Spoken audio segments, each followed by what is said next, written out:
రాజు ఏ దేవుడు వచ్చి ఎప్పుడు పండుకున్నాడు మీరు పోయి చూస్తున్నారు? ఏ కథలు దిగుతున్నారు? రాష్ట్రంలో శ్రీరామచంద్రుడు కూడా పరిపాలన చేసిన దేశం మీరు అలా మాట్లాడద్దు తప్పు. మోహన్ రెడ్డికి మైండ్ పని చేస్తుందా? తప్పు అలా మాట్లాడండి. సంపాదించుకొని అమరావతి ప్రాంత రైతుల గురించి అమరావతి గురించి పిచ్చివాగుడు వాగద్దు. మోహన్ రెడ్డి పిచ్చివాగుడు తగ్గించుకో. మోహన్ రెడ్డి నీ పెద్దరికాన్ని కాపాడుకో. పనికి మాట్లాడు ఏం మాట్లాడుతా ఉన్నావు? రాష్ట్ర ప్రజలు చూస్తా ఉన్నారు. డిబేట్ సిగ్గు లేకుండా నోటికి వచ్చిందన్న వాళ్ళతో నువ్వు నోరు మూసుకొని సరిగ్గా మాట్లాడడం నేర్చుకోవా? ఎవరు పిచ్చి కూతలు పూసేది? నువ్వు పనికి మాట్లాడివి. పిచ్చి కూతలు పూసేది పనికి మాట్లాడివి నువ్వు. అమరావతి ప్రాంతం గురించి ఏం మాట్లాడుతున్నావు? అమరావతి ప్రాంతం గురించి ఏం మాట్లాడుతున్నావు? ఒక్క నిమిషం మోహన్ రెడ్డి గారు మీరు ఒక వర్డ్ పొరపాటు మాట్లాడి ఉంటారు. దాన్ని వెనక్కి తీసుకోండి సార్. ఫస్ట్ మీరు ఏదో ఒక బ్యాడ్ వర్డ్ నోట్ వచ్చింది. మీ బ్యాడ్ వర్డ్ మాట్లాడితే నేను మాట్లాడలే సార్. ఇప్పుడు మాట్లాడేటప్పుడు మోహన్ రెడ్డి గారు కథలు డాష్ అనేది ఒకటి మాట్లాడారు మీరు. అది మీకు అసంకల్పితంగా వచ్చి ఉండవచ్చు. అప్పుడు వెనక్కి తీసుకోండి. మీరు డిబేట్ స్టార్ట్ అయ్యేటప్పుడు ఇలా మాట్లాడకూడదని స్టార్ట్ చేస్తారు. మీరు డిబేట్ స్టార్ట్ అయ్యేటప్పుడే ఇలా ఎలా మాట్లాడతారని స్టార్ట్ చేసిన మీరు డిబేట్ మధ్యలో మీరు అలా మాట్లాడితే ఎలా సార్? మోహన్ రెడ్డి గారు తప్పు కదా. దాన్ని వదిలేయండి. టాపిక్ లో మాట్లాడండి. మోహన్ రెడ్డి గారు ప్లీజ్. మోహన్ రెడ్డి గుడ్డలు ఓడిసేదన్నారు మిమ్మల్ని మీ నాయకుడిని ప్రజలు.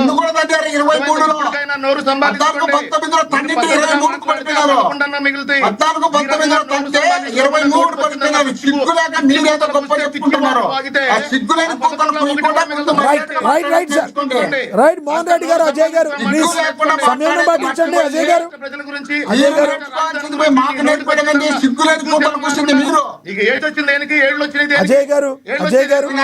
మోహన్ రెడ్డి గారు ఒకటి మీరు డిబేట్లో హుందాగానే మాట్లాడారు. కానీ ఒక వర్డ్ కరెక్ట్ కాదు మీరు మాట్లాడిన మాట. డిబేట్లో మీరు స్టార్టింగ్లోనే ఇలా ఎలా మాట్లాడతారని అడిగిన మీరు ఒక బ్యాడ్ వర్డ్ ఎలా మాట్లాడతారండి? అలా మాట్లాడకూడదు కదా. కంట్రోల్ చేసుకోవాలి మీరు. సర్లే మళ్ళీ నా నోటితో ఎందుకు మీకు మాట్లాడింది కూడా మీకు గుర్తుండదు. అదే నేను అనేది. అదే ఇది మంచిది. వద్దులే సార్ మళ్ళీ ఆ వర్డ్ మీరు మాట్లాడినట్టుగా కూడా బహుశా మీకు తెలిసి ఉండదు. మీ సైడ్ క్యాజువల్ గా మాట్లాడిన మాట మీరు మాట్లాడారు. దాని గురించి వదిలేయండి. సబ్జెక్ట్ లో మాట్లాడండి ప్లీజ్. 1 minute ఉంది, మాట్లాడండి. తుగ్లక్ అనేది ఎవరు తప్పు అంటున్నా సార్? తుగ్లక్ అనే వర్డ్ బ్యాడ్ వర్డ్ కాదు. మీరు ఒక బ్యాడ్ వర్డ్ మాట్లాడారు. తుగ్లక్ అనేది ఒక పేరు. తుగ్లక్ అనేది బ్యాడ్ వర్డ్ కాదు. మీరు ఒక బ్యాడ్ వర్డ్ మాట్లాడారు. దాన్ని మీరు డ్రాప్ చేస్తున్నారు అని మాట్లాడారు కదా. అది ఓకే రైట్. మాట్లాడండి. సబ్జెక్ట్ మీద మాట్లాడండి ప్లీజ్. ప్లీజ్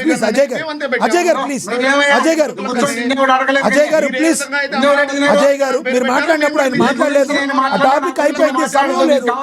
అజయ్ గారు ప్లీజ్ సమయం పాటించండి.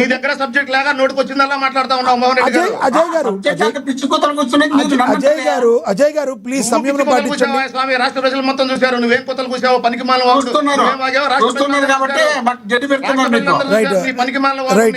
మోహన్ రెడ్డి గారు మీరు ఆగండి. ఇద్దరు ఆపండి.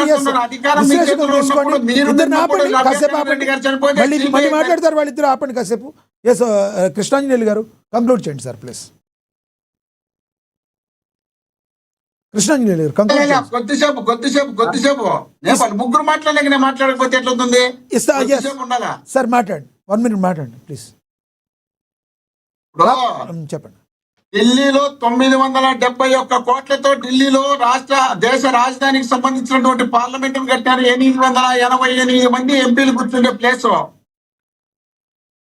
384 మంది కూర్చుండే రాజ్యసభ మెంబర్లు కూర్చుండే ప్లేస్. అలాంటి ప్లేస్ లో 971 కోట్లతో కడితే, తెలంగాణలో అసెంబ్లీ కడితే 620 కోట్లతో కడితే, తమిళనాడులో 500 కోట్లతో కడితే, ఆంధ్రప్రదేశ్ లో తాత్కాలిక రాజధానికి 1100 కోట్లు కడితే, ఇప్పుడు మళ్ళీ పర్మనెంట్ రాజధానికి 1400 కోట్లు వెచ్చిస్తే, కేవలం ఒక్క ఫ్లైఓవర్ కిలోమీటర్ కు 170 కోట్లు కేటాయిస్తే, అదే జగన్మోహన్ రెడ్డి గారు అదే ప్రాంతంలో విజయవాడలో 30 కోట్లతో కడితే ఏం చేస్తున్నారు? రాష్ట్రాన్ని సర్వనాశనం చేసి లూటీ చేయాలనే ఉద్దేశంలో భాగమే కదా ఇది.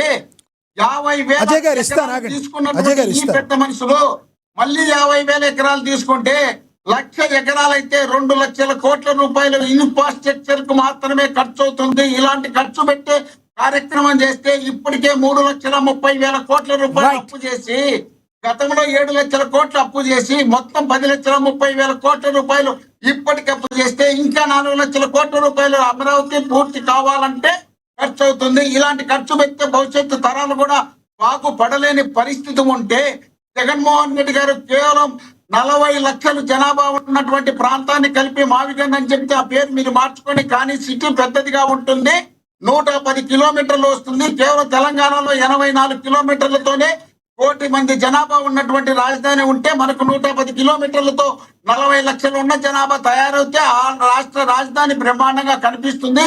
ఇతర రాష్ట్రాల్లో ఉన్నటువంటి పెద్ద మీ పెద్ద అభిప్రాయం అర్థమైంది. రాష్ట్రాలకు Yes, sir. దీటైన రాజధాని కట్టిస్తామని Yes. జగన్మోహన్ రెడ్డి గారు ఒక మంచి సలహా ఇస్తే మీరెందుకు ఆ సలహా తీసుకోకుండా ఇష్టం వచ్చినట్టు జగన్మోహన్ రెడ్డి గారు ఈ రాష్ట్రానికే సంబంధం లేదు, జగన్మోహన్ రెడ్డి గారి రాజకీయాలకే సంబంధం లేదు, జగన్మోహన్ రెడ్డి గారు ఎలాంటి సౌకర్యాలు చేయలేనటువంటి ముఖ్యమంత్రి, మేము మాత్రమే 15 సంవత్సరాల అధికారంలో ఉండి ఏమీ ఒరగబెట్టింది లేదు.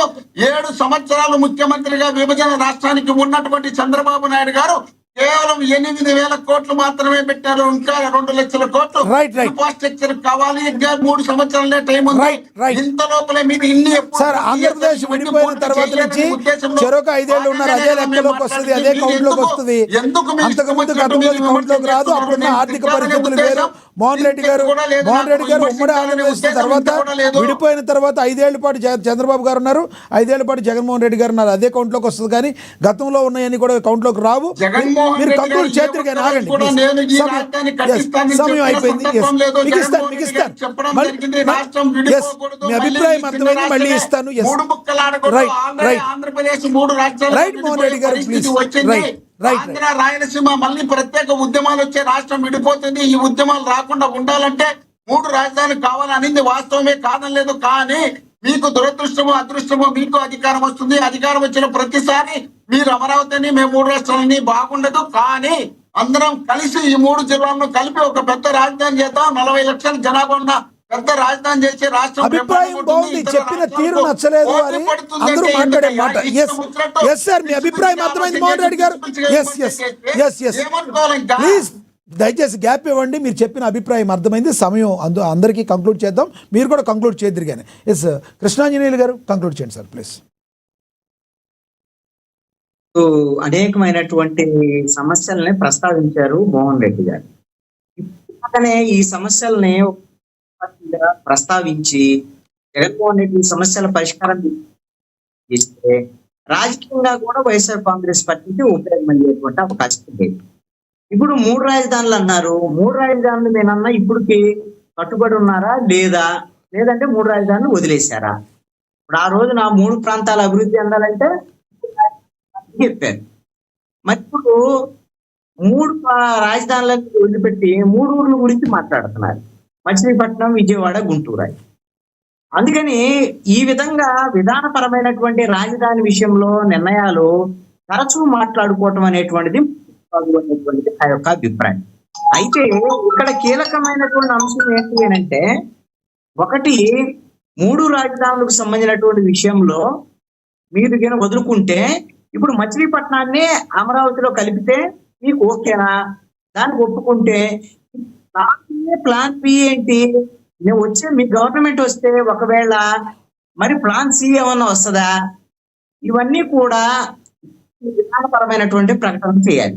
ఒకటి ఏంటి అంటే, చాలా మంది అనుకున్నట్లుగా వీళ్ళు ఏదో మారుస్తారు, వీళ్ళు వస్తే మారుస్తారు అనేటువంటిది స్పష్టంగా లేదు అనేటువంటిది ప్రజలు అర్థం చేసుకోవాలి. ఎందుకంటే వీళ్ళు వచ్చారు ఆల్రెడీ 2019 నుంచి 3 రాజధానులను ప్రయత్నం చేశారు, ఫెయిల్ అయ్యారు.